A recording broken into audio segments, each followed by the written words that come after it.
아가, 출근은 잘하고 있니? 오늘따라 차가 좀 이상하진 않고? 수화기 너머로 들려오는 시어머니 목소리에는 숨길 수 없는 묘한 기대감이 묻어 있었어요. 시어머니는 제 차 타이어를 찢어놓고는 며느리의 끔찍한 사고 소식만을 애타게 기다리고 있었어요. 저는 피식 웃으며 태연하게 대답했습니다. 제 차요? 아가씨가 친구들하고 놀러 간다면서 몰고 갔는데요. 그 순간 비명과 함께 쾅 하는 파열음이 수화기 너머로 터져 나왔어요. 며느리를 노린 함정에 자신이 그토록 끔찍이 아끼던 백수딸이 제 발로 걸어 들어간 겁니다. 그날 저는 조용히 미소 지으며 결심했어요. 내 목숨을 노렸던 이 가족을 아주 처절하고 완벽하게 파멸시켜 버리겠다고. 사연 시작 전에 구독 버튼을 눌러주시고 어디서 듣고 계신지 댓글에 남겨주세요.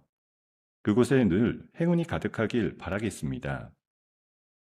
차창 밖으로 출근길의 차들이 줄지어 지나가고 있었어요. 저는 운전석 시트에 등을 기대고 천장을 올려다봤습니다. 결혼한 지 3년. 3년이라는 시간이 머릿속을 빠르게 스쳐갔어요. 매일 새벽 5시에 일어나 영업용 가방을 챙기고 거래처 병원과 약국을 돌아다니며 발이 부르트도록 뛰어다닌 시간들이었죠. 제약회사 영업직, 남들은 험한 일이라며 고개를 저었지만 저는 악착같이 매달렸습니다. 남편 이민석과 맞벌이로 1원 한 장까지 아껴가며 모은 돈으로 외곽에 작은 아파트 한 채를 겨우 장만했고요. 문제는 그 모든 돈이 제 통장에 머무를 새가 없었다는 거예요. 시어머니 박영숙은 시누이 이유진을 끔찍이 아꼈습니다. 30이 넘도록 손에 물 한 방울 안 묻히고 백수로 빈둥대는 딸이 그렇게도 가여웠나 봐요. 우리 유진이 카드값도 밀렸다더라. 네가 이번 달 보너스 받았다며? 세연이 좋다는 게 뭐니? 내일 네가 가서 좀 정리 좀 해줘. 어머님, 이번 달은 저도 친정에 돈 들어갈 게 있어서요. 친정? 시집 왔으면 시댁 식구들한테 잘해야지. 어디 출가 외인이 친정을 찾아? 잔말 말고 내일 정리하거라. 늘 그런 식이었어요. 결국 제가 밤낮 없이 거래처를 돌며 따낸 인센티브는 시누이의 명품 카드 값으로 흘러들어갔습니다. 그것뿐이면 차라리 나았어요. 박영숙은 제가 출근한 틈을 타 도락 비밀번호를 누르고 들어와 제 옷장과 화장대를 뒤졌습니다. 제가 큰맘 먹고 산 명품 가방, 비싸게 주고 산 화장품을 봉투에 쓸어 담아 시누이한테 갖다 바쳤어요. 어머님, 제 가방이 또 없어졌어요. 화장대에 있던 화장품도요. 가방? 너 같은 게 무슨 명품이야? 우리 예쁜 딸 유진이가 들어야 어울리지? 참다 못한 제가 현관 비밀번호를 바꾼 날이었습니다. 박영숙이 집까지 쫓아와 현관문을 발로 차며 길길이 날뛰었어요. 감히 비밀번호를 바꿔? 니년이 그러고도 며느리 자격이 있어? 문을 열어주자마자 박영숙이 식탁 위 김치통을 집어들었습니다. 먹다 남은 김치 국물이 제 얼굴을 그대로 덮쳤어요. 빨간 국물이 머리카락을 타고 흰 블라우스 안으로 줄줄 흘러내리던 그날, 저는 거실 바닥에 주저앉아 한참을 울었습니다. 울면서도 저는 이를 놓지 않았어요. 오기였는지 도끼였는지 모르겠습니다. 이를 악물고 더 뛰었고 결국 전국 실적 1위라는 자리까지 올라갔어요. 회사에서는 영업용으로 새 차를 출고해 줬습니다. 은빛으로 반짝이는 그 차를 처음 본 날, 저는 운전석에 앉아 한참을 울었어요. 이번엔 기뻐서 운 눈물이었어요. 그런데 그 차가 출고된 바로 다음 날이었습니다. 새 차 나왔다며? 그럼 네가 타던 차는 우리 유진이죠. 매일 걸어 다니는 게 불쌍해서 못 보겠다. 어머님, 그 차 제가 5년간 할부로 갚아서 산 차예요. 그러니까 시누이한테 주라는 거 아니냐? 무슨 말이 그렇게 많아? 저는 이번엔 가만히 있지 않았습니다. 다리 관절이 안 좋아 병원 다니실 때마다 고생하시는 친정엄마가 떠올랐거든요. 며칠 뒤 저는 헌차의 명의를 친정엄마 앞으로 깔끔하게 이전해 버렸습니다. 그 소식이 박영숙 귀에 들어간 날, 박영숙은 마시던 물컵을 제 얼굴에 그대로 끼얹었어요. 감히 친정에 차를 빼돌려? 니년이 정말 미쳤구나. 제 명의차를 제가 어디로 보내든 어머님이 무슨 상관이세요? 너 보자 보자 했더니 안 되겠구나. 내가 어떻게 하나 두고 봐. 그날 밤이 지나고 며칠 뒤 새벽이었습니다. 침대에서 잠을 자던 저를 깨운 건 휴대폰 알림 소리였어요. 블랙박스 앱에서 강한 충격이 감지됐다는 알림이었습니다. 새벽 3시, 저는 부스스한 눈으로 앱을 켰어요. 영상이 재생되는 순간 잠이 한꺼번에 달아났습니다. 지하주차장, 검은 패딩을 뒤집어 쓴 박영숙이 제 세차 옆에 쪼그려 앉아 있었어요. 손에는 시퍼런 송곳이 들려 있었습니다. 보험금이 얼만데? 아파트도 내 거가 되겠지? 며느리 죽으면 다 내 거지. 송곳이 타이어 옆면을 깊숙이 파고들었어요. 박영숙은 만족스러운 듯 입꼬리를 올리며 자리에서 일어났습니다. 저는 침대 위에서 영상을 보며 손을 부들부들 떨었어요. 심장이 미친 듯이 뛰었지만 이상하게도 머릿속은 차갑게 식어갔습니다. 이게 시어머니라는 사람이 며느리한테 할 짓인가요? 그 영상을 3번이고 4번이고 돌려봤어요. 볼 때마다 박영숙의 얼굴에 떠오른 그 미소가 선명하게 보였습니다. 저는 영상을 클라우드에 저장했어요. 그리고 다시 잠자리에 들지 않았습니다. 베란다 창가에 앉아 새벽이 밝아오는 걸 가만히 지켜봤어요. 머릿속에는 한 가지 생각만이 또렷하게 자리를 잡았습니다. 다음날 아침이었어요. 현관벨이 요란하게 울렸습니다. 새언니, 새언니, 나야, 유진이. 문을 열자 시누이 이유진이 캐리어를 끌고 서 있었어요. 뒤에는 친구로 보이는 여자 둘이 함께였습니다. 새언니, 차 뽑았다면서. 나 차 좀 빌려줘. 이번에 친구들한테 자랑 좀 하게. 아, 새 차로 가게? 빨리 줘. 친구들 기다린단 말이야. 저는 식탁 위에 놓인 세차키를 천천히 집어들었습니다. 손바닥에 키를 올려놓고 잠시 들여다봤어요. 박영숙이 송곳으로 찢어놓은 그 타이어를 탄 채 이 차는 지금 주차장에 얌전히 서 있겠죠. 저는 입가에 옅은 미소를 머금었습니다. 그래, 잘 다녀와. 운전 조심하고. 잔소리는. 새 차니까 내가 알아서 잘 몰게. 이유진이 키를 낚아채듯 가져갔어요. 문이 닫히고 저는 거실 한가운데 가만히 서 있었습니다. 가슴 한쪽이 서늘해지는 게 느껴졌어요. 그리고 정확히 1시간 뒤였습니다. 휴대폰이 울렸어요. 박영숙이었습니다. 치수야, 출근 잘하고 있지? 차에 이상은 없고? 차에 이상이요? 어머님, 그 차 신우이가 끌고 갔는데요. 뭐라고? 누가 끌고 가? 신우이가 친구들 셋 태우고 고속도로로 들어갔어요. 풀빌라 간다고요. 수화기 너머로 박영숙의 말소리가 끊어졌습니다. 그리고 제 손에 들린 휴대폰에서 신우이의 전화가 미친 듯이 울리고 있었어요. 화면에는 이유진이라는 3글자가 깜박거렸습니다. 받지 않아도 알 것 같았어요. 저는 휴대폰 화면을 손가락으로 천천히 쓸어 넘겼습니다. 전화벨 소리가 뚝 끊겼습니다. 차창 밖에는 여전히 평범한 출근길의 풍경이 펼쳐져 있었어요. 저는 천천히 시동을 걸었습니다. 전화를 끊고 2시간이 채 지나지 않았을 때였어요. 회사 책상에 앉아 거래처 보고서를 정리하던 제 휴대폰이 다시 울리기 시작했습니다. 이번엔 남편 이민석이었어요. 지수야, 큰일 났어. 어머니가 쓰러지셨어. 유진이가 고속도로에서 사고 났대. 사고? 어디 병원이야?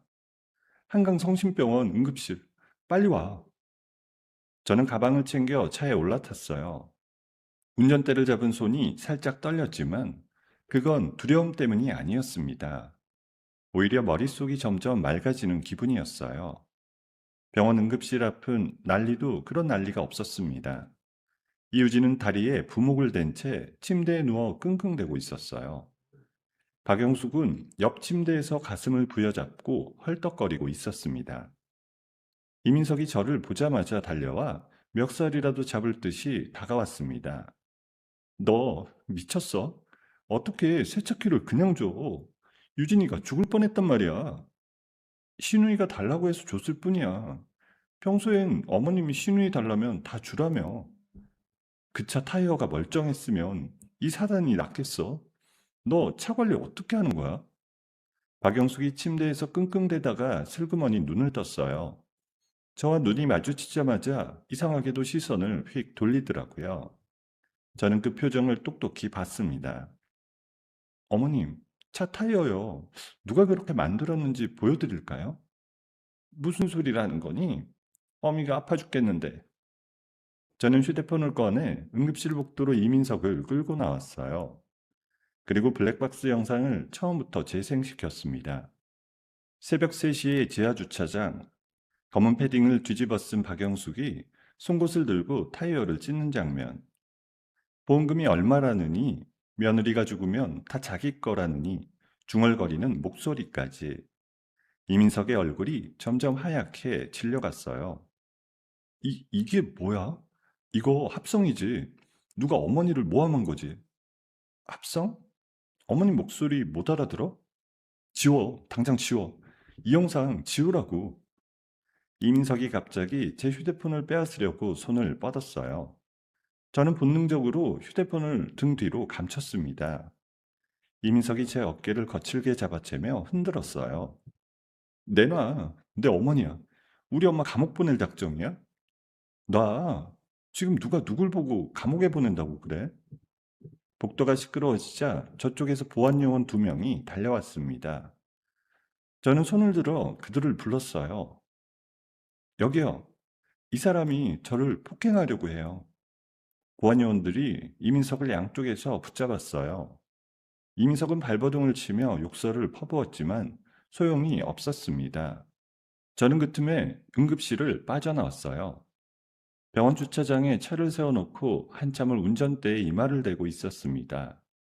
심장이 두근거렸지만 동시에 묘한 쾌감이 올라오더라고요. 내 편이 단 한 명도 없다는 사실. 3년 동안 막연히 짐작만 했던 그 진실을 이제는 똑똑히 확인한 셈이었어요. 집에 도착한 저는 신발도 벗지 않고 컴퓨터 앞에 앉았습니다. 블랙박스 영상을 클라우드 3곳에 나눠 백업했어요. 원본 파일은 외장 하드에도 따로 저장해 두었습니다. 그리고 책상 서랍을 열었어요. 3년 동안 모아둔 영수증 뭉치가 가득 들어 있었습니다. 이효진의 명품 카드 값을 대신 갚아준 입금 내역서, 박영숙이 가져간 제 명품 가방과 화장품 영수증, 월급 통장에서 시댁으로 빠져나간 이체 내역. 저는 그 모든 자료를 스캔해서 따로 폴더를 만들었어요. 다음날 새벽까지 잠을 한숨도 자지 못했습니다. 날이 밝자마자 휴대폰이 다시 울렸어요. 지수야, 어미 좀 와서 봐. 의식이 돌아왔는데 머리가 깨질 것 같다. 어머님, 의식 돌아오셨어요? 다행이네요. 어제 일은 도통 기억이 안 나. 세차 타이어가 어쨌다고 했지? 애미가 어디 갔다 왔다고? 박영숙은 일부러 기억 못하는 척을 하고 있었어요. 기억 상실 카드를 꺼낸 거죠. 저는 입꼬리가 올라가는 걸 간신히 참았습니다. 어머님, 일단 몸부터 챙기세요. 그 얘기는 나중에 해요. 나중, 무슨 나중이야. 우리 유진이 다리는 어쩔 거야? 세차 수리비도 네가 다 책임져야 할 거 아니냐? 어머님, 제가요? 그럼 누가 책임져? 키 준 사람이 너 아니야? 유진이 병원비랑 차 수리비 다 합쳐서 1,000만 원 정도 들 거다. 오늘 안으로 입금해. 저는 잠시 침묵했어요. 상대방이 제 침묵을 굴복으로 받아들이기에 만든 것. 영업 3년 차에 몸으로 익힌 기술이었습니다. 알겠어요, 어머니. 일단 급한 병원비부터 처리할게요.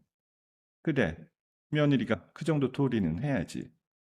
저는 병원 수납처에 직접 가서 이유진의 입원비 50만 원만 결제했어요. 영수증을 받아 들고 박영숙의 병실로 올라갔습니다. 1,000만 원 다 보냈어? 어머님, 일단 급한 것부터 처리했어요. 나머지는 월급 받는 대로 보내드릴게요. 그래, 진짜 그럴 것이지. 처음부터 애미 말을 잘 듣지 그랬어. 이유진이 옆 침대에서 배시시 웃으며 끼어들었어요. 채언니, 다음 달엔 외제차로 뽑자. 어차피 회사에서 나오는 차잖아. 그래, 신우이. 생각해 볼게. 저는 그 자리에서 두 사람을 향해 활짝 웃어 보였어요. 박영숙도 이유진도 제가 완전히 굴복했다고 생각하는 표정이었습니다. 병실을 나오는 제 등 뒤로 두 사람의 키득거리는 웃음소리가 들려왔어요. 저는 엘리베이터 안에서 주먹을 꽉 쥐었습니다. 지금 이 순간에도 두 사람은 저를 호구로 보고 있었죠. 그래야 제 계획이 완성될 수 있었습니다. 집으로 돌아와 부동산 사장님께 전화를 걸었어요. 사장님, 저번에 말씀드린 아파트요. 조용히 매물로 내놔주세요. 시세보다 좀 낮춰서 빨리 빠지게요. 어머, 정말 파시려고요? 남편분은 아시고? 명의는 제 단독 명의예요. 사장님은 제 의뢰만 받으시면 돼요. 알겠어요. 윤 사장님, 조용히 진행할게. 전화를 끊고 저는 노트북 앞에 앉았습니다.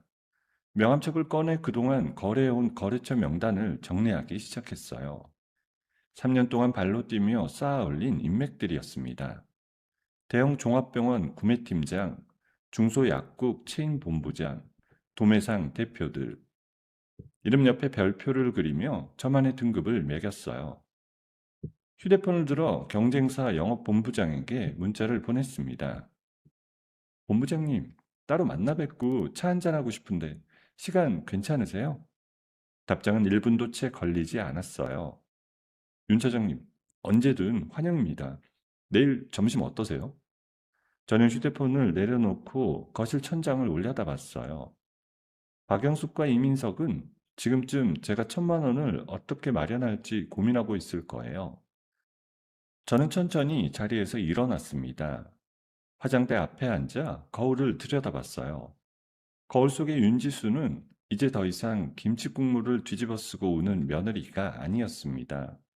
저는 화장솜에 클렌징 워터를 묻혀 천천히 얼굴을 닦아냈습니다. 3년 묵은 가면을 한꺼풀씩 벗겨내는 기분이었어요. 며칠이 흐른 어느 평범한 출근길이었어요. 저는 평소처럼 회사 사무실에 도착해 책상 앞에 앉았습니다. 오늘은 분기 마감을 정리하는 날이라 일찍 출근했어요. 서랍을 열어 핵심 거래처 명부를 꺼내려는데 손에 잡히는 게 없었습니다. 저는 서랍 안을 다시 들여다봤어요.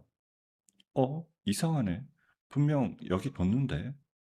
서랍 속이 휑하게 비어 있었어요. 3년간 발로 뛰며 정리해둔 우량 고객 명부와 이번 분기에 따낸 대형 계약 서류가 통째로 사라져 있었어요. 저는 책상 옆 캐비닛까지 모조리 뒤졌지만 어디에도 없었습니다. 심장이 쿵 내려앉는 소리가 들렸어요. 저는 자리에서 벌떡 일어나 총무팀으로 향했습니다. 팀장님, CCTV 확인 좀 해주세요.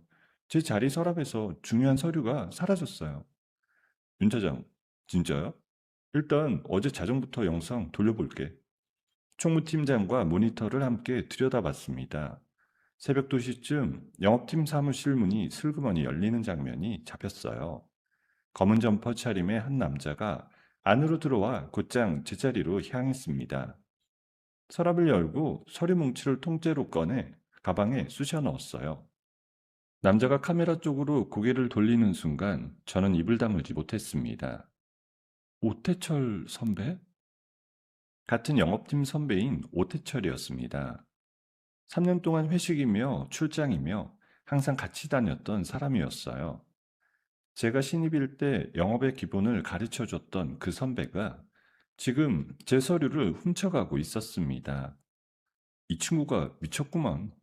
차장자리 노린 지 오래됐다는 소문은 있었지. 저는 자리로 돌아와 의자에 털썩 주저앉았어요.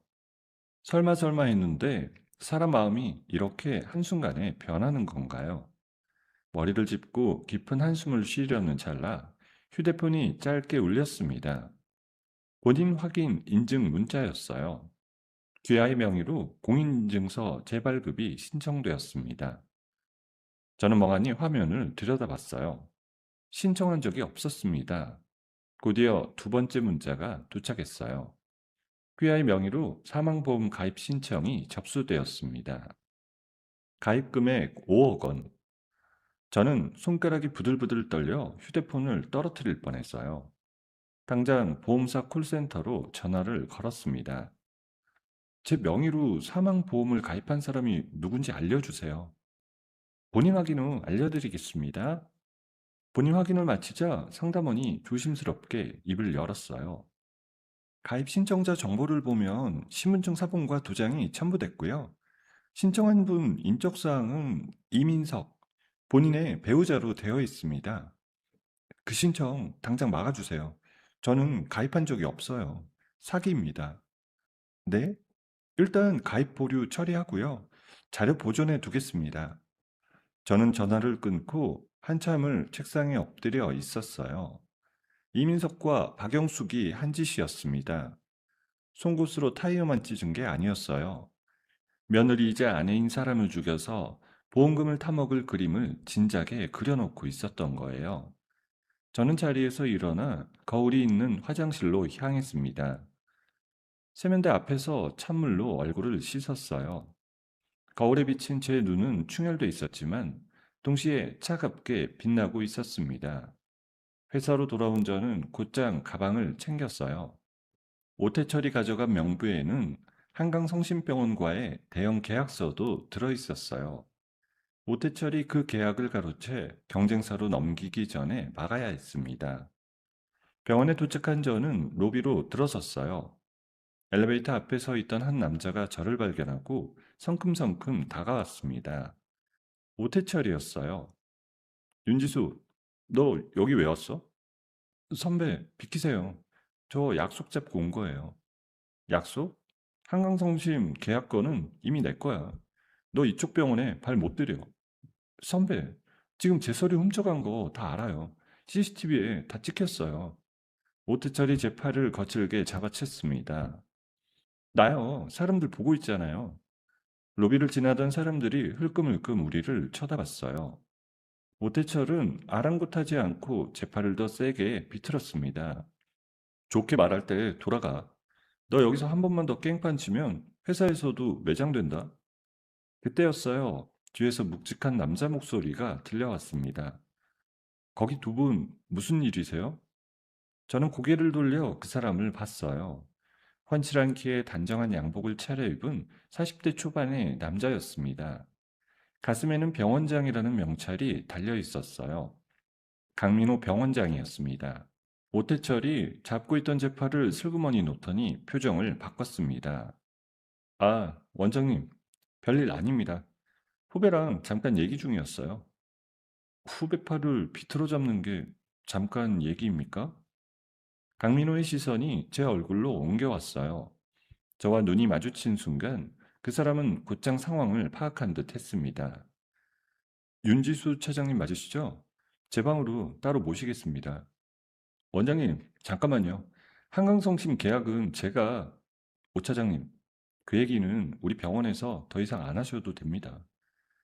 저는 강민호를 따라 원장실로 올라갔어요. 복도를 걸어가는 동안 손이 자꾸 떨려서 가방끈을 꼭 움켜쥐었습니다.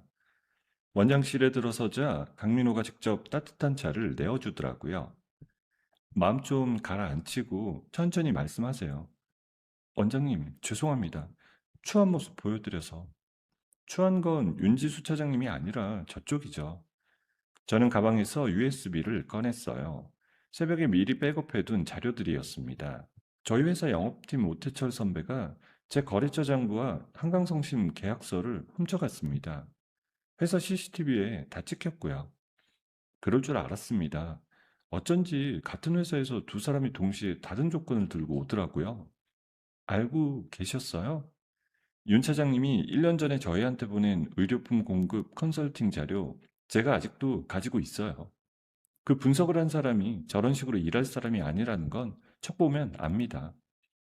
저는 USB를 강민호 앞에 내려놓았어요. 원장님께서 직접 검토하실 수 있도록 자료 다시 정리해 왔습니다. 한강성심병원에 가장 적합한 의약품 공급 계약서예요. 좋습니다. 이번 한강성심 계약 오태철이 가져온 거 전면 백지화하고 윤 차장님과 단독 진행하겠습니다. 원장님, 정말요? 그리고 한 가지 더 도와드릴게요. 강민호가 인터폰을 들어 보안팀장을 불렀어요. 우리 로비 CCTV 오태철이 윤지수 차장님 팔 잡고 협박한 장면 그대로 따로 저장해서 윤 차장님 회사로 보내주세요. 저는 가슴 한쪽이 뜨거워지는 걸 느꼈어요. 3년 만에 처음으로 누군가 제 편을 들어주는 사람을 만난 기분이었어요. 원장님, 정말 감사합니다. 감사 인사는 계약서에 도장 찍은 다음에 받겠습니다. 윤 차장님은 충분히 자격이 있는 분이에요. 원장실을 나오는 길에 강민호가 한마디를 더 건넸어요. 윤 차장님, 혹시 도움이 필요한 일 있으면 언제든지 연락하세요. 제 명함입니다. 저는 명함을 받아 지갑에 곱게 넣었습니다. 회사로 돌아오는 길 휴대폰으로 회사 인사팀에 메일을 보냈어요. 오태철의 산업 스파이 정황 증거와 한강성심병원에서 보내준 CCTV 영상까지 첨부해서요. 며칠 안으로 오태철은 징계위원회에 회부될 겁니다. 마음이 한결 가벼워진 저는 퇴근길 운전대를 잡고 콧노래를 흥얼거렸어요. 오늘은 모처럼 따뜻한 물에 몸을 담그고 푹 쉬어야겠다고 생각했습니다.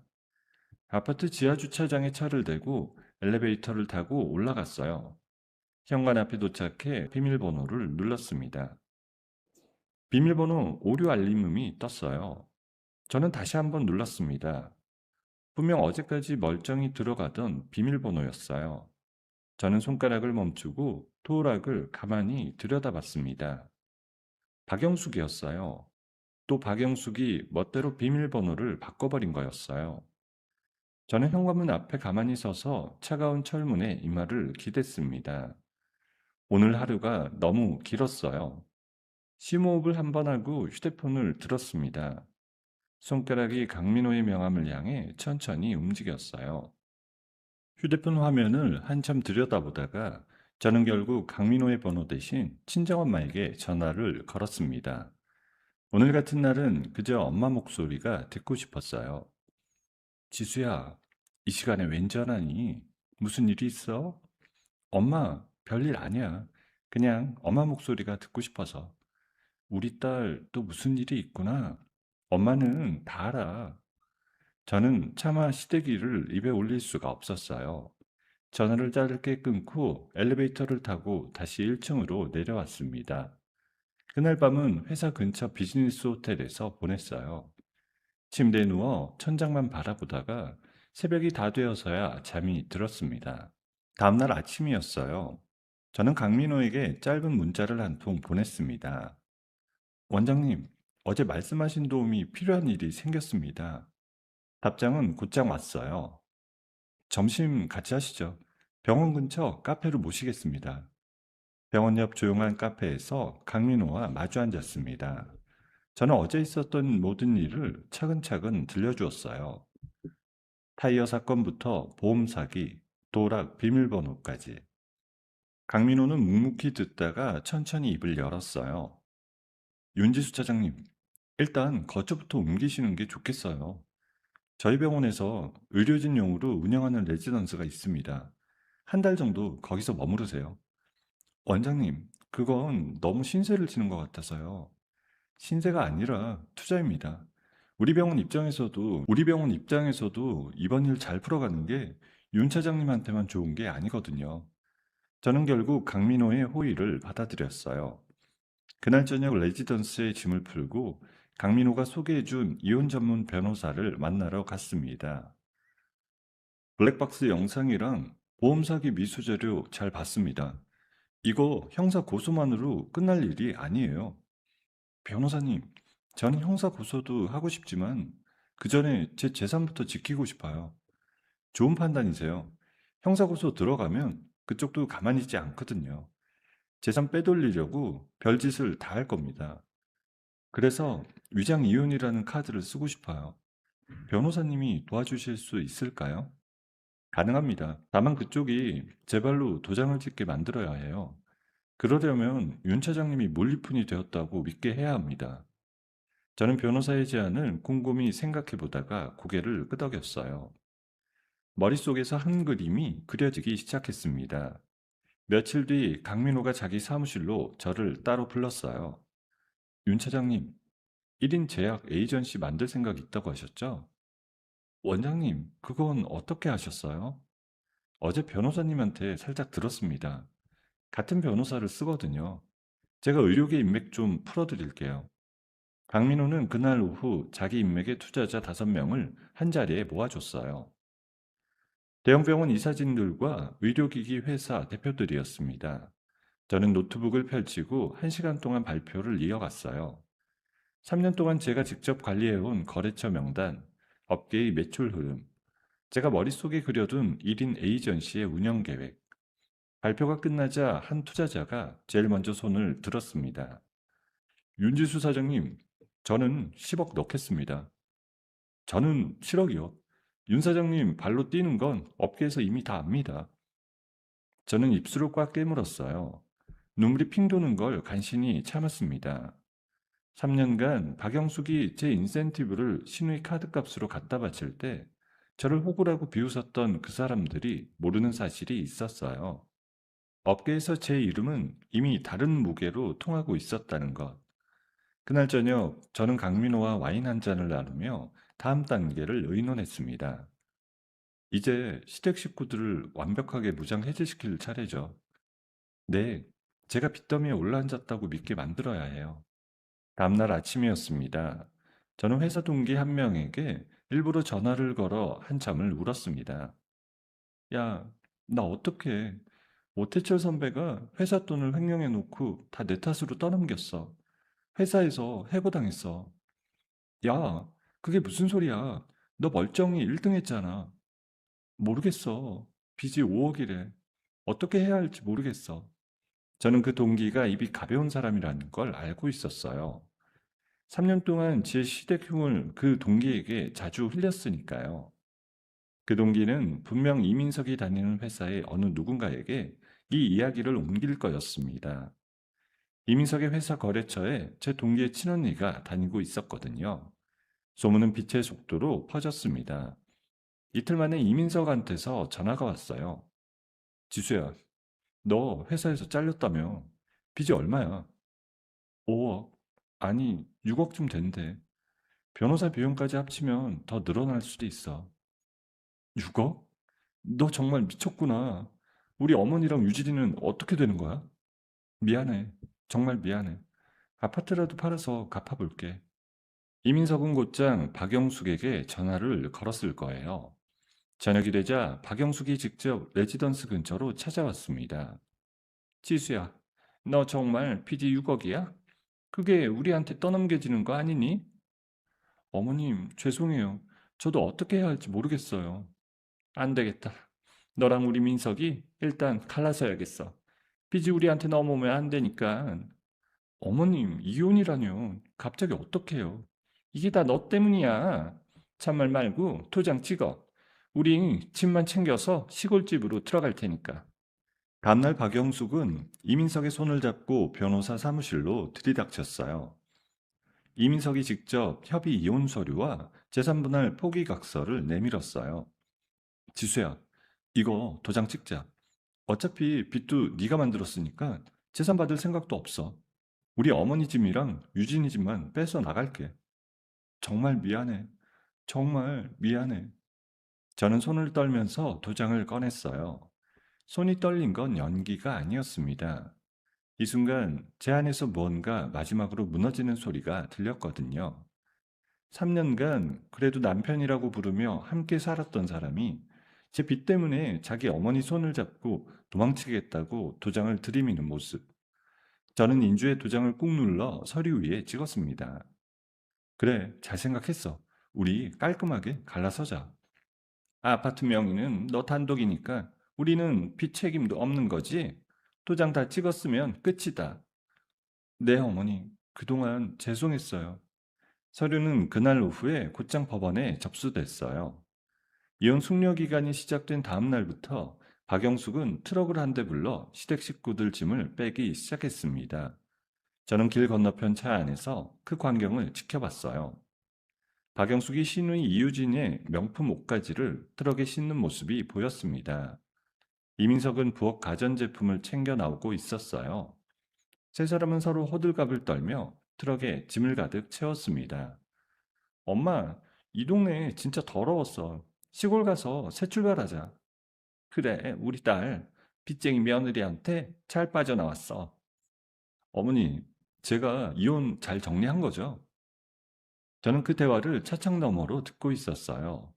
이상하게 화가 나기보다는 기분이 묘하게 후련했습니다. 세 사람이 트럭에 올라타고 시동을 거는 모습을 끝까지 지켜봤어요. 트럭이 시야에서 사라지자 저는 변호사에게 전화를 걸었습니다. 변호사님, 그 사람들 짐 빼서 시골로 떠났어요. 이제 제 집은 완전히 비었습니다. 좋습니다. 이제 다음 카드를 꺼내야죠. 시어머니 박영숙의 살인 미수와 보험 사기 미수, 형사 고소장 오늘 안으로 접수해 주세요. 알겠습니다, 윤 사장님. 그쪽이 시골에서 발 뻗고 잘 때쯤 영장이 날아들 거예요. 저는 휴대폰을 무릎 위에 내려놓고 한참을 그 자리에 앉아 있었어요. 해가 뉘엿뉘엿 지면서 차창에 노을이 비치고 있었습니다. 저는 운전석에 앉아 천천히 룸밀러를 들여다봤어요. 룸밀러 속에는 이제 아무도 두렵지 않은 한 여자가 가만히 저를 마주보고 있었습니다. 형사고소장이 접수된 지 한 달이 지났어요. 저는 강남 한복판에 자리 잡은 사옥 1층 로비에서 떨리는 손으로 가위를 쥐고 있었습니다. 빨간 리본이 사옥 입구에 길게 드리워져 있었어요. 축하화환이 로비 안팎으로 줄을 서 있었고 사람들이 박수를 치며 저를 둘러쌌습니다. 윤지수 대표님, 잘하세요. 오늘이 그 시작입니다. 감사합니다. 오늘 이 자리에 와주신 모든 분들께 진심으로 감사드려요. 가위 아래 리본이 사각 잘려나갔어요. 순간 사람들이 함성을 지르며 박수를 쳤고 강민호가 제 옆에서 가만히 미소 지으며 박수를 보내고 있었습니다. 3년 동안 김치국물을 뒤집어 쓰던 며느리가 자기 이름을 건 회사 대표가 되는 순간이었어요. 저는 사람들에게 인사를 돌리던 중 가방에서 짧게 진동음이 울리는 걸 느꼈습니다. 변호사한테서 온 문자였어요. 윤 대표님, 영장 발부됐습니다. 지금 시골집으로 형사들 출동했어요. 저는 휴대폰을 가만히 내려놓고 입꼬리만 살짝 올렸습니다. 같은 시각 시골 빈집에서는 박영숙이 마루에 앉아 텔레비전을 보고 있었을 거예요. 이민석은 마당에서 담배를 피우고 이우진은 방에서 휴대폰만 들여다보고 있었겠죠. 대문이 거칠게 열리는 소리가 났을 겁니다. 형사들이 박영숙 앞으로 곧장 다가가 영장을 내밀었어요. 응? 뭐예요, 이거? 당신들 누구야? 박영숙 씨, 살인 미수와 보험 사기 미수 혐의로 체포영장이 발부됐습니다. 살인? 살인이라니? 내가 뭘 죽였다고 그래? 이민석이 마당에서 달려들어왔지만 다른 형사가 그 앞을 막아섰어요. 박영숙의 손목에 차가운 수갑이 채워지는 그 순간 이유진은 방문 앞에 주저앉아 비명을 질렀습니다. 엄마, 이게 무슨 일이야 도대체? 우리 며느리야? 그년이 우릴 신고했어? 그년이 다 꾸민 거냐고? 저는 사옥 앞 단상에서 그 광경을 떠올리며 깊은 숨을 내쉬었습니다. 같은 날 오후 이민석의 회사 인사팀에는 두꺼운 봉투 하나가 도착했습니다. 봉투 안에는 이민석이 보험 서류 위조에 가담한 자료와 채무 면탈 목적의 위장 이혼 정황이 담겨 있었어요. 회사 임원이 이민석을 불러 봉투를 책상 위에 던졌습니다. 이 사람아, 우리 회사가 사기꾼 끼고 갈 형편이 못 돼. 오늘부로 직위 해제야. 부장님, 이건 오해입니다. 제 와이프가 저를 함정에 빠뜨린 거예요. 와이프가 함정에 빠뜨렸으면 자네는 왜 거기 발을 들였나? 짐 싸서 나가게. 이민석은 그날 저녁 빈손으로 회사 건물을 빠져나왔어요. 직원들의 따가운 시선을 받으며 정문을 지나는 그 순간이 어땠을지 저는 굳이 상상하지 않으려 했습니다. 다음날 오전이었어요. 저는 사무실에서 거래처 미팅 일정을 정리하고 있었습니다. 비서가 다급하게 인터폰을 눌렀어요. 대표님, 1층 로비에 어떤 남자분이 막무가내로 올라오겠다고 난동을 부리고 있어요. 누군지 보안팀에 확인 부탁해요. 본인이 대표님 남편이라고 합니다. 저는 의자의 등을 깊이 기댔어요. 이민석이었습니다. 보안팀에 사설 경호원 2명 추가로 부탁드린다고 전해주세요. 제가 직접 내려갈게요. 엘리베이터를 타고 1층으로 내려갔어요.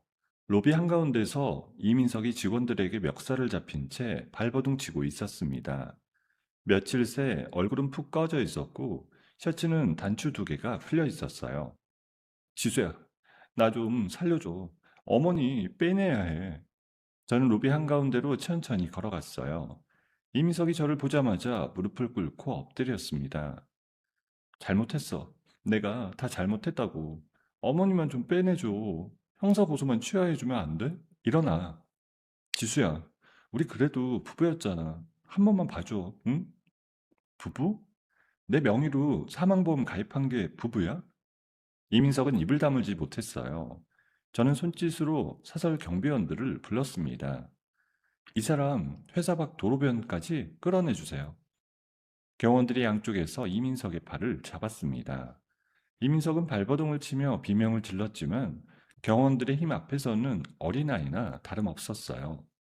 지수야, 한 번만, 우리 어머니 한 번만. 저는 등을 돌려 엘리베이터로 향했습니다. 이민석의 외침이 점점 멀어졌어요. 엘리베이터 문이 닫히는 순간 저는 가만히 천장을 올려다봤습니다. 3년간 들었던 모든 욕설과 비명이 그 짧은 순간에 한꺼번에 머릿속을 스치고 지나갔습니다. 그날부터 회사는 무서운 속도로 굴러갔어요. 강민호가 운영하는 병원 그룹 전체를 시작으로 저는 거점 병원들과 잇따라 독점 의약품 공급 계약을 체결했습니다. 대표님, 이번 주 매출만 20억이 넘었어요. 창립 첫 달인데 100억 넘기는 건 시간 문제예요. 직원들 이번 달 보너스 두둑히 챙겨주세요. 다 같이 고생한 결과니까요. 업계에서는 제 회사가 창립 한 달 만에 1위에 올라섰다는 소식이 화제가 되었습니다. 저는 그 소식이 시댁 식구들이 갇혀있는 구치소까지 흘러들어가길 바랐어요. 어느 토요일 오후였습니다. 저는 강남의 한 자동차 매장으로 향했습니다. 3년 동안 명품 가방 하나 마음껏 못 사고 빼앗기기만 했던 저는 그날 현찰로 최고급 스포츠카의 키를 손에 쥐었어요. 대표님, 일시불로 정말 결제하시는 거예요? 네, 한 번쯤은 이렇게 사보고 싶었어요. 새 차 운전석에 앉으니 빨간 가죽이 부드럽게 등을 받쳐줬어요. 저는 곧장 친정엄마한테 전화를 걸었습니다. 엄마, 짐 챙겨놓고 기다려. 내가 데리러 갈게. 지수야, 이게 무슨 차야? 너무 비싼 거 아니야? 엄마, 오늘부터 5성급 호텔 스위트룸에서 한 달 머무를 거야. 효도 좀 받아. 저는 그날 친정엄마를 모시고 호텔 최고층 스위트룸으로 향했어요. 다리 관절이 안 좋은 친정엄마는 호텔 마사지룸에서 한참을 받고 나오시더니 환하게 웃으셨습니다. 지수야, 엄마는 죽어도 여한이 없겠다. 엄마, 그런 말 하지 마. 앞으로 더 좋아질 거니까. 며칠 뒤 저녁이었어요. 저는 호텔 최상층 레스토랑을 통째로 대관했습니다. 창밖으로는 강남 도심의 야경이 펼쳐져 있었고 테이블 위에는 친정엄마가 좋아하시는 갈비찜이 정성스레 차려져 있었어요. 강민호가 정장을 차려입고 들어왔습니다. 어머님, 처음 뵙겠습니다. 강민호라고 합니다. 아휴, 우리 지수가 어려울 때 도와주셨다는 그분이시구나. 정말 고마워요. 어머님, 도와드린 게 아니라 함께 일한 동료입니다. 지수 씨가 워낙 잘하셔서요. 저는 잔을 들고 자리에서 일어섰어요. 엄마, 강 원장님, 오늘부터 새 시작이에요. 우리 회사 곧 사업도 옮길 거고 사업도 더 크게 벌일 거고요. 모두 함께 가요. 우리 딸 정말 자랑스럽다. 윤 대표님의 새 시작에 함께 할 수 있어서 영광입니다. 세 사람의 잔이 부딪히는 맑은 소리가 레스토랑을 가득 채웠어요. 저는 유리창 너머로 강남 도심의 화려한 불빛을 가만히 바라봤습니다. 지갑에서 새로 만든 명함을 꺼내 손바닥 위에 올려놓았어요. 윤지수 대표, 세 글자가 또렷하게 새겨진 그 명함을 한참 동안 매만졌습니다. 3년간 박영숙이 빼앗아간 모든 것이 이제는 제 이름 석자로 다시 돌아오고 있었어요. 저는 친정엄마의 손을 가만히 잡았습니다. 우리 지수, 이제 진짜 자기 인생 살아라. 엄마. 이제부터 진짜 시작이야. 레스토랑 창 밖에서는 도심의 불빛이 끝없이 반짝이고 있었어요. 평화로운 일상이 한 달쯤 이어졌어요. 저는 호텔에서 친정엄마를 모시고 지내며 회사 일을 돌봤고, 강민호와 함께 사업 확장 계획을 차근차근 세워나갔어요. 그날도 평범한 저녁이었습니다. 회사에서 늦은 회의를 마치고 호텔로 돌아가던 길이었어요. 운전석 옆자리의 휴대폰이 요란하게 울렸습니다. 발신자는 호텔 콘시어지였습니다. 윤 대표님, 어머님께서 방에서 갑자기 쓰러지셨어요. 지금 대학병원 응급실로 이송 중입니다. 어느 병원이요? 한강성심병원 응급실로 갔습니다. 저는 운전대를 한 손으로 꽉 움켜쥐었어요. 브레이크를 밟는 발이 후들거리는 걸 간신히 추스르고 핸들을 돌려 병원으로 향했습니다. 병원 응급실에 도착하자 친정엄마는 산소 마스크를 쓴 채 침대에 누워 있었어요. 얼굴이 백지장처럼 하얗게 질려 있었어요. 엄마, 엄마. 보호자분, 잠시 이쪽으로 오시죠. 저는 의사를 따라 응급실 옆 진료실로 들어갔습니다. 어머님께서 갑자기 심장이 멈출 뻔한 발작을 일으키셨어요. 검사 결과 희귀한 심혈관 질환으로 보이고요. 그럼 어떻게 해야 하나요? 수술하면 되는 거예요? 일반 수술로는 해결이 안 되는 병이에요. 아직 국내에 시판되지 않은 신약 임상치료가 유일한 방법이고요. 그것도 해외에서 들여와야 합니다. 그 약 얼마든 구할게요. 어디로 연락하면 되나요? 문제는 약 가격만이 아니에요. 임상 대상자가 정해져 있어서 대기 순번이 깁니다. 한 달, 두 달 기다리는 동안 어머님이 버티실 수 있을지 장담을 못 합니다. 저는 진료실 의자에 무너지듯 주저앉았어요. 손바닥으로 얼굴을 감싸주자 차가운 눈물이 손가락 사이로 흘러내렸어요. 3년 동안 박영숙한테 매맞고 빼앗기고도 무너지지 않았던 제가 친정엄마의 병명 앞에서는 무릎이 꺾이더라고요. 저는 곧바로 자리에서 일어나 휴대폰을 들었습니다. 회사 자금부터 끌어모아야 했어요. VIP 병동의 자리를 잡고 임상 신청 가능한 모든 병원에 동시에 신청서를 넣었습니다. 해외 제약사에도 직접 메일을 보냈고요. 며칠이 지나도록 응답은 더디게 왔습니다. 저는 VIP 병실에 간이 침대를 놓고 친정엄마 옆에서 밤을 지새우기 시작했어요. 그렇게 사흘째 되던 날 오후였습니다. 비서한테서 다급한 전화가 걸려왔어요. 대표님, 호텔 쪽에서 연락이 왔는데요. 시어머니라는 분이 호텔 로비에 와서 대표님 거처를 묵고 있다고 합니다. 박영숙이요? 그 사람은 지금 구치소에 있어야 하는데 어제 보석으로 잠시 풀려났다고 해요. 남편분이 사채까지 끌어다가 보석금을 마련했다고 합니다. 저는 휴대폰을 꽉 움켜쥐었어요. 박영숙은 어떻게든 친정엄마가 입원한 병원을 알아낼 겁니다. 그 사람의 집착과 끈질김을 저는 누구보다 잘 알고 있었으니까요.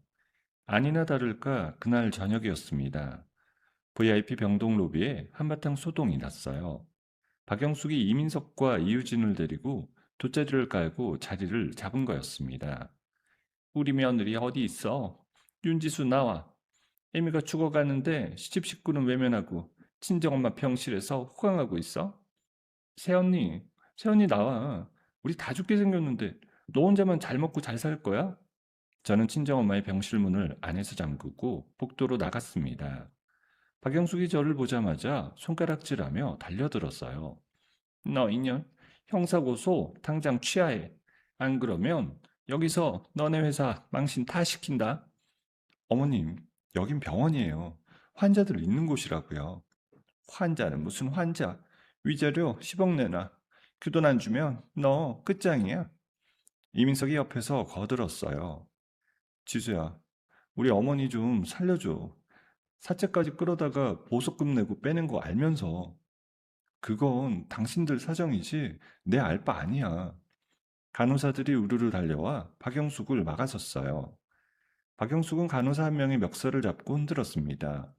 이우진은 그 틈을 타 친정엄마 병실 쪽으로 달려갔어요. 새언니, 친정엄마, 거기 있는 거 알아. 문 열어. 저는 병실 문 앞으로 나가서며 두 팔을 벌렸습니다. 들어오지 마. 우리 엄마 환자야.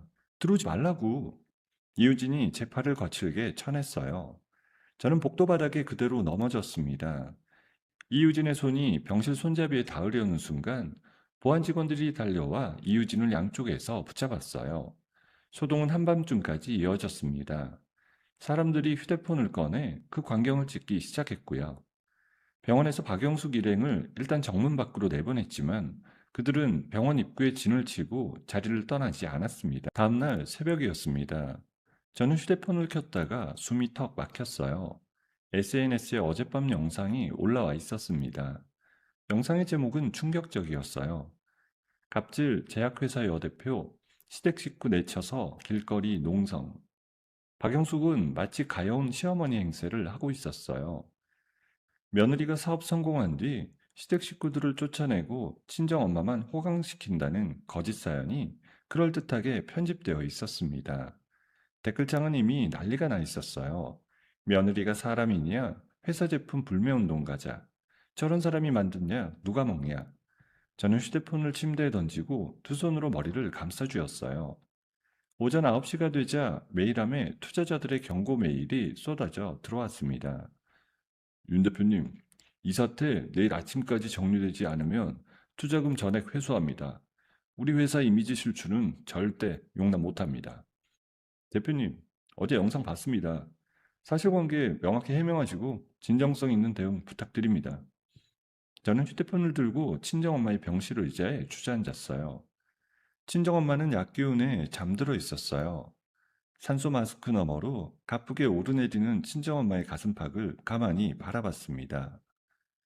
밖에서는 다시 박영숙의 고함이 들려오기 시작했어요. 지수야, 너 거기 있는 거 다 알아. 나와. 우리 엄마 죽어가는 거 안 보여? 너만 잘 살자고 친정엄마 챙기는 거야? 저는 의자에서 일어나 병실 창문 쪽으로 천천히 걸어갔어요. 새벽빛이 막 밝아오는 도심의 풍경이 창밖에 펼쳐져 있었습니다. 이쪽 창에는 막대한 사업 자금과 투자자들이 매달려 있었고 저쪽 침대에는 제 친정엄마의 생명이 매달려 있었습니다. 그리고 복도에는 제 인생을 무너뜨리려는 사람들이 진을 치고 있었어요. 저는 두 손으로 얼굴을 감싸고 깊은 숨을 들이마셨습니다. 자정을 넘긴 시각 제 휴대폰이 짧게 진동했어요. 화면에 강민호의 이름이 떴습니다. 지수 씨, 다 들었어요. 지금 병원 가는 길이에요. 30분만 버티세요. 저는 그 한 줄짜리 문자를 한참 동안 들여다봤어요. 휴대폰 화면이 흐려질 정도로 눈물이 차올랐습니다. 저는 병실 문을 안에서 단단히 걸어 잠갔어요. 그리고 친정 엄마의 침대 옆 의자에 다시 앉아 어머니의 차가운 손을 두 손으로 꽉 감쌌습니다. 복도 너머에서는 박영숙 일행의 고함 소리가 여전히 울려 퍼지고 있었어요. 투자자들의 경고 메일을 받은 다음날 병실 문이 조심스레 노크되더니 강민호가 정장 차림으로 들어섰어요. 뒤에는 양복을 입은 남자들이 줄줄이 따라 들어오고 있었습니다. 지수 씨, 늦어서 미안해요. 우리 병원 법무팀이랑 보안팀 다 데려왔어요. 원장님, 정말 감사합니다. 이런 데서 그런 인사 안 해요. 우리 일이니까요. 강민호가 손짓하자 보안요원 10수명이 복도로 나갔어요. 복도에서는 박영숙이 또 한바탕 고함을 지르고 있었습니다.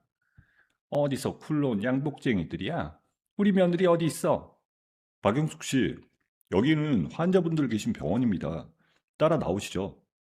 안 가. 며느리 얼굴 보기 전엔 절대 안 가.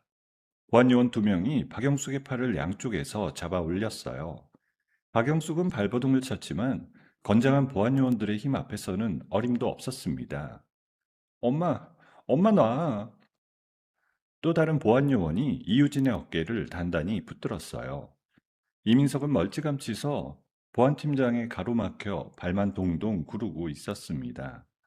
법무팀 변호사가 뒤에서 따라 들어오며 말을 이었어요. 박영숙 씨, 한강성심병원과 윤지수 대표님 명의로 적금금지 가처분 신청 들어갑니다. 24시간 안에 법원 결정 떨어질 겁니다.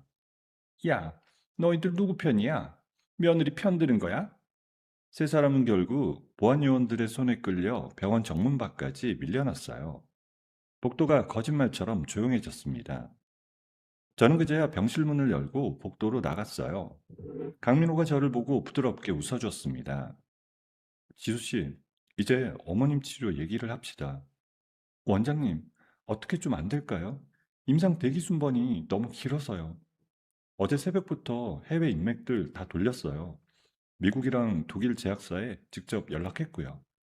지수 씨 어머님 신약 임상 1순위 대상자로 확정받았습니다. 저는 그 자리에서 다리에 힘이 풀려 휘청거렸어요. 강민호가 얼른 제 팔을 잡아줬습니다. 정말이요? 정말 1순위로 확정된 거예요? 약은 오늘 저녁 비행기로 들어와요. 해외 의료진도 함께 도착할 거고요. 원장님, 제가 어떻게 이 은혜를 갚아야 할지 그런 말 하지 마세요. 어머님부터 살리고 보자고요. 저는 병실로 들어가 친정엄마의 손을 꼭 잡았습니다.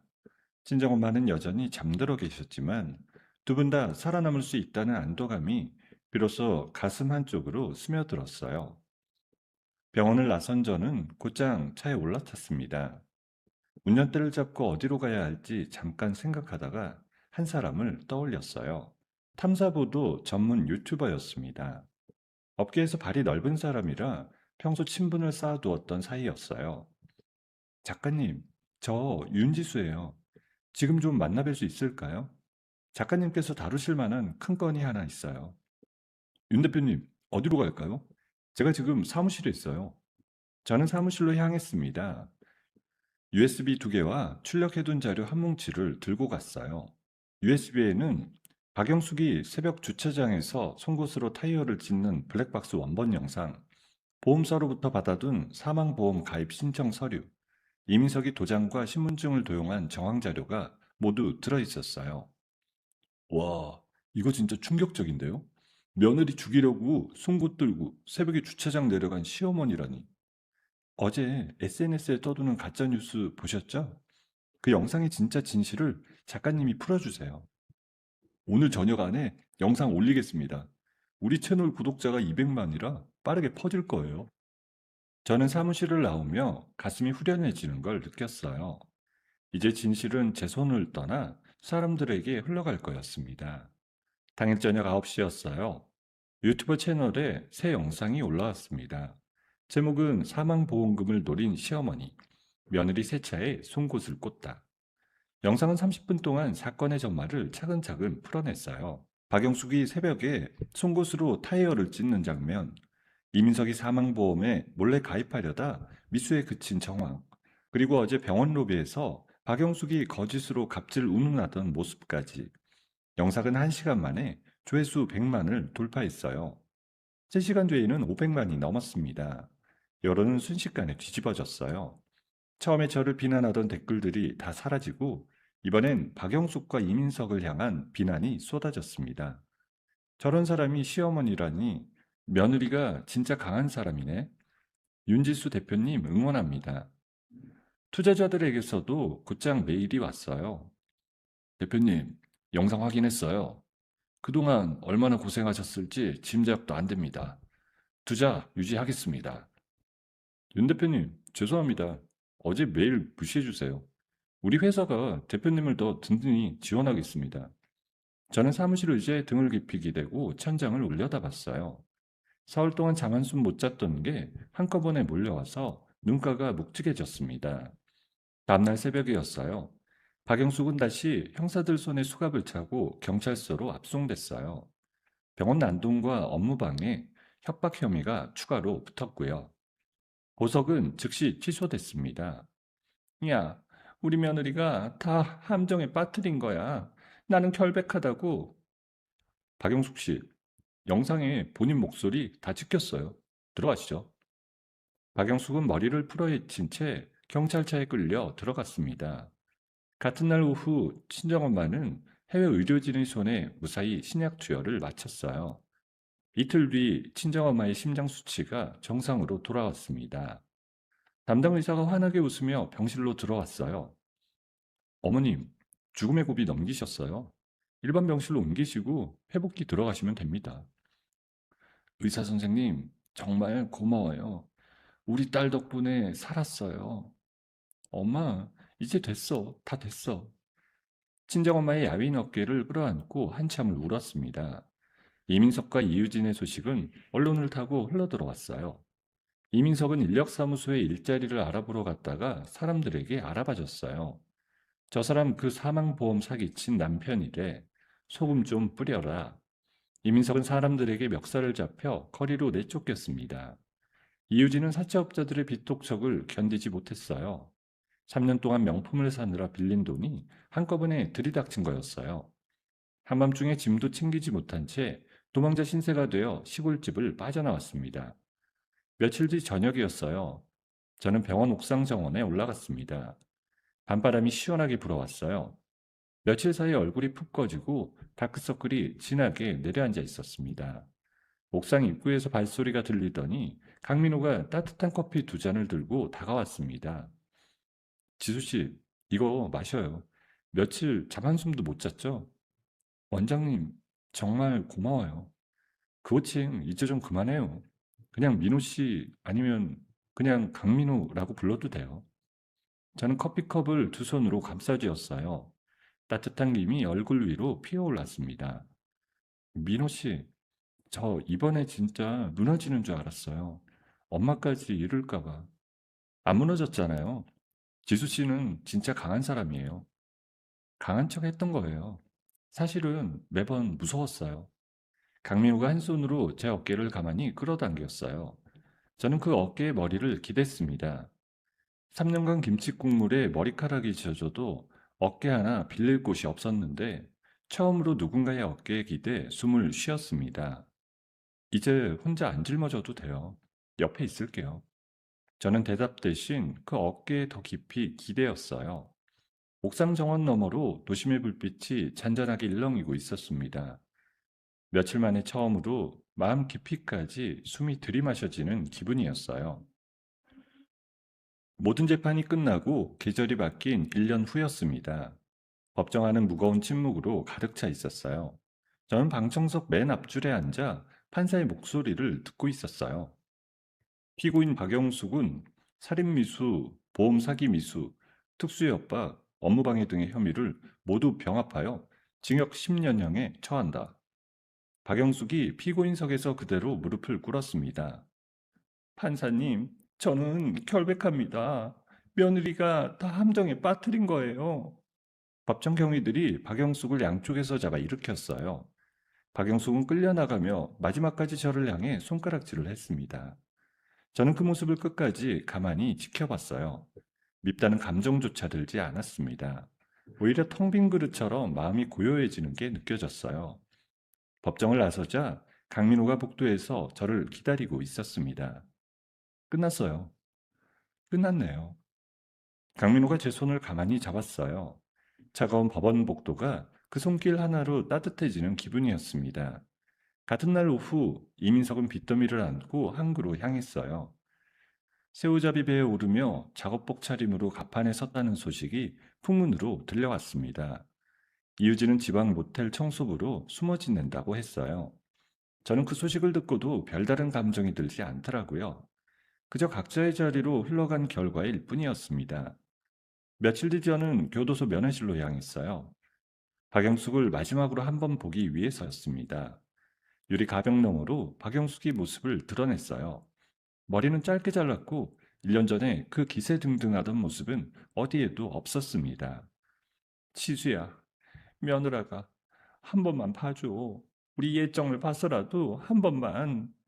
저는 유리 가벽 너머의 박영숙을 가만히 응시했어요.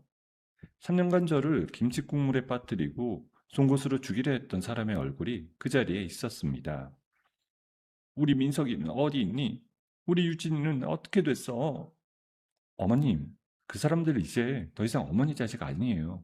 어머님이 그렇게 만드셨잖아요. 한 번만 면회 와줘. 한 번만 더. 오늘이 처음이자 마지막이에요. 안녕히 계세요. 저는 자리에서 일어섰어요. 뒤를 돌아보지 않고 면회실을 나왔습니다. 면회실 문이 등 뒤에서 닫히는 소리가 들렸을 때 저는 그 자리에 잠시 멈춰서서 깊은 숨을 내쉬었어요. 3년의 세월이 그 한 번의 숨에 함께 빠져나가는 기분이었어요. 회사는 그 사이에 무서운 속도로 성장했습니다. 신약 수입 한 건을 독점하면서 직원만 100명 규모의 중견기업으로 자리를 잡았어요. 대표님, 이번 분기도 업계 1위 자리 굳혔습니다. 신사옥 이전 일정도 다음 달로 잡혔고요. 직원분들 모두 고생 많았어요. 신사옥 이사하면서 다 같이 회식 한번 잡읍시다. 저는 친정엄마를 위해 공기 좋은 교외에 전원주택을 매입했어요.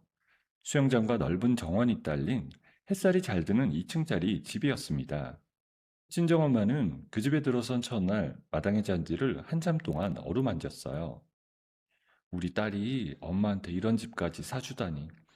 죽기 전에 이런 호강도 누리는구나. 엄마, 그런 말 하지 마.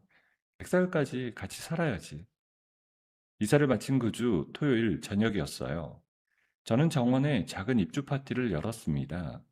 가까운 지인들과 회사 임원들, 강민호의 병원 식구들까지 모두 초대했어요. 정원에는 작은 등불이 줄지어 걸렸고 잔디 위로는 부드러운 음악이 흘렀습니다. 샴페인잔이 부딪히는 소리가 정원 곳곳에서 들려왔어요. 강민호가 와인잔을 들고 정원 한가운데로 천천히 걸어 나갔습니다. 지인들과 친정엄마, 그리고 저까지 모두의 시선이 그곳에 모였어요. 여러분, 잠시만 시간 좀 내주세요. 저는 영문도 모르고 강민호 쪽을 바라봤습니다. 강민호가 저와 눈을 마주치더니 한쪽 무릎을 천천히 굽혔어요. 저는 입을 다물지 못했습니다. 손이 저절로 입을 가렸어요. 윤지수 씨, 1년 전에 옥상 정원에서 약속했죠? 옆에 있겠다고요. 그 약속 평생으로 늘려도 될까요? 상자 안에는 작은 다이아몬드 반지가 빛나고 있었어요. 지인들이 한꺼번에 환호성을 질렀습니다. 친정엄마는 두 손으로 입을 막고 눈물을 흘리고 계셨어요. 저는 무릎을 꿇은 강민호의 손을 잡고 가만히 끌어올렸습니다. 같이 가자. 강민호가 저를 꼭 끌어안았어요. 박수와 환호 소리가 정원을 가득 메웠습니다. 봄꽃 향기가 코끝을 스치는 그 순간 저는 처음으로 인생이 제 편이라는 걸 느꼈습니다. 몇 달 뒤 화창한 봄날이었어요. 저는 친정엄마가 가꾸는 전원주택 마당에서 강민호와 결혼식을 올렸습니다. 가까운 지인들만 초대한 작고 따뜻한 야외 결혼식이었어요. 친정엄마가 직접 가꾼 장미가 만개에 있었고 정원 잔디 위에는 흰 의자가 줄지어 놓여 있었어요. 저는 친정엄마의 손을 잡고 천천히 강민호 앞으로 걸어 나갔습니다. 우리 딸 정말 자랑스럽다. 엄마 고마워. 살아줘서 정말 고마워. 주례 앞에 선 강민호가 저를 마주보며 부드럽게 미소 지었어요. 지수 씨, 평생 옆에 있겠다고 약속할게요. 저도 평생 옆에 있을게요. 두 사람의 손이 서로의 약지에 반지를 끼워줬습니다. 지인들이 박수를 쳤고 친정엄마는 손수건으로 눈가를 닦으셨어요. 결혼식을 마친 직후였습니다. 저는 강민호의 손을 잡고 정원 한쪽에 서 있는 차로 향했어요. 회사의 첫 수익으로 구매했던 최고급 오픈카였습니다. 저는 운전석에 앉아 천장을 활짝 열었어요. 어디로 가자고요? 한 군데 꼭 가야 할 곳이 있어요. 저는 엑셀을 밟고 고속도로로 차를 몰았습니다. 햇살이 머리 위로 쏟아져 내렸어요. 봄바람이 머리카락을 가르며 불어왔습니다. 운전대를 잡은 손에는 더 이상 떨림이 없었어요.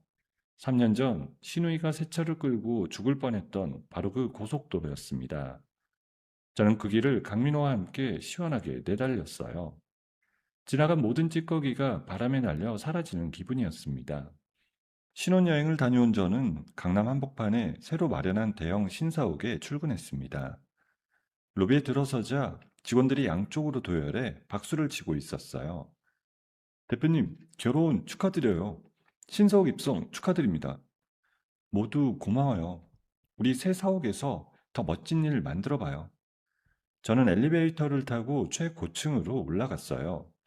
대표 이사실의 문을 열자 통유리 너머로 강남 도심이 한눈에 펼쳐져 있었습니다. 저는 책상 앞으로 천천히 걸어가 의자에 앉았어요. 책상 한가운데 작은 액자가 놓여 있었습니다. 친정엄마와 강민호, 그리고 며칠 전 처음으로 받은 초음파 사진이 함께 담긴 액자였어요. 뱃속에 새 생명이 자리 잡고 있다는 소식을 들은 게 일주일 전이었습니다. 저는 손가락으로 그 작은 흑백 사진을 가만히 어루만졌어요. 3년 전 저는 김치국물에 흠뻑 젖어 거실 바닥에 주저앉아 있던 며느리였습니다. 오늘 저는 제 이름 석자가 새겨진 책상 앞에 앉아 있는 회사 대표예요. 그리고 곁에는 평생의 동반자가 있고 뱃속에는 새 생명이 자라고 있고 친정엄마는 봄꽃이 만개한 마당에서 햇살을 받고 계십니다. 저는 액자에서 시선을 거두고 결제 서류를 펼쳤어요. 대표님, 오전 결제 서류입니다. 고마워요. 바로 검토할게요. 저는 펜을 들었습니다. 손이 흔들림 없이 종이 위를 미끄러졌어요. 펜 끝이 종이에 닿는 그 순간 저는 가만히 미소를 지었습니다. 이름 석자를 또박또박 적어 내려갔어요. 윤지수. 세 글자가 종이 위에 단단하게 새겨졌습니다. 창문 너머로 봄 햇살이 한가득 쏟아져 들어왔어요. 3년이라는 긴 시간 동안 김치 국물에 머리카락이 젖어도 송곳 끝에 목숨이 위협받아도 끝내 무너지지 않고 자기 자리를 지켜낸 한 여자의 이야기였어요. 윤지수가 강했던 건 누구를 미워해서가 아니었습니다. 제 손으로 일군 인생, 제 발로 뛴 시간, 제 이름 석자의 무게를 누구한테도 빼앗기지 않으려 했기 때문이었어요. 세상에는 가족이라는 이름으로 누군가를 짓밟는 사람들이 있습니다. 그 사람들에게 가장 강력한 복수는 미워하는 게 아니라 내가 더 단단하고 더 행복하게 사는 것이라고 윤지수의 이야기는 우리에게 말해주고 있습니다. 지금 이 순간 누군가의 부당한 말과 행동에 마음 다치고 계신 분이 있다면 부디 윤지수처럼 자기 자신을 끝까지 놓지 않으시기를 바랍니다. 봄은 반드시 찾아옵니다. 오늘 하루도 따뜻하게 마무리하시길 바랍니다. 여러분, 오늘의 이야기 어디서 듣고 계신가요? 구독 버튼을 눌러주시고 댓글에 남겨주시면 감사한 마음으로 인사드리겠습니다. 감사합니다.